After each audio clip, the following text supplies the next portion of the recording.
В днешно време голяма част от българското население пазарува в големите вериги, хипермаркети, Kaufland и Lidl. Но дали продуктите, които се продават там, всъщност отговарят на това, което пише на тяхната опаковка? Това смятам да проверя днес.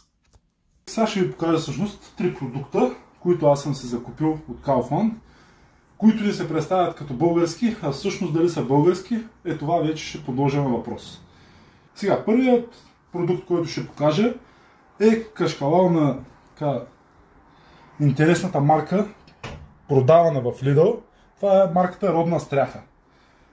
Добре виждаме марката Родна стряха, български кашкавал от краве мляко, зрял 45 дни и много важно, така изглежда, че е произведен в град Алфатар. Това е Североизточна България.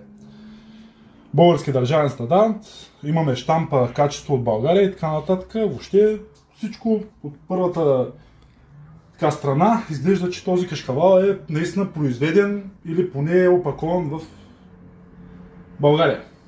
Обръщаме на другата страна и започваме да четем така и така, нали, какво съдържа, глупости и стигаме до баркода. Баркода е по стандарт GS1, т.е. ако този продукт е произведен в България, баркода бил 380. В случая баркода е 405. 405, ако не се лъжа, е произведен в Германия. Тоест, този кашкавал, обръщайки отново на първата страна, нито ни е роден, нито е български. Може би е по български държавен стандарт, но не е произведен в град Алфатар. Това е със сигурност. Както казахме, ако е български и ако е опакован в България, този продукт би бил с баркод 380, а не 405. Така. Това ми кашкавала. Тук се разпаднаха нещата. И продължаваме всъщност с яйцата. Обърна отново. Отново на марката на Lidl Родна стряха, 10 броя пресни яйца, класа. Отново имаме тази хубава щампа, произведено в България. Всъщност качество от България. Но този път като място на производство е наложено щампата с село Панаретовци.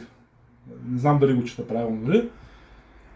Но отново аз се съмнявам дали тези яйца са български, дали са произведени или поне опаковани в България и поглеждам баркода. Пак 405 германски баркод, а не 380, както трябва да е български. Тоест тези яйца не са български, те са германски.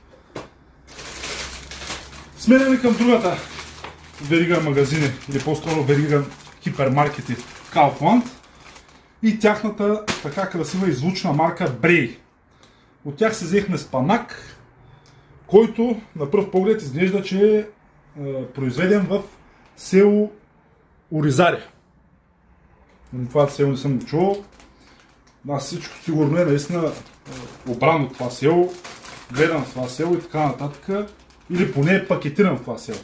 Обръщайки обаче баркода на обратно, от другата страна, 404.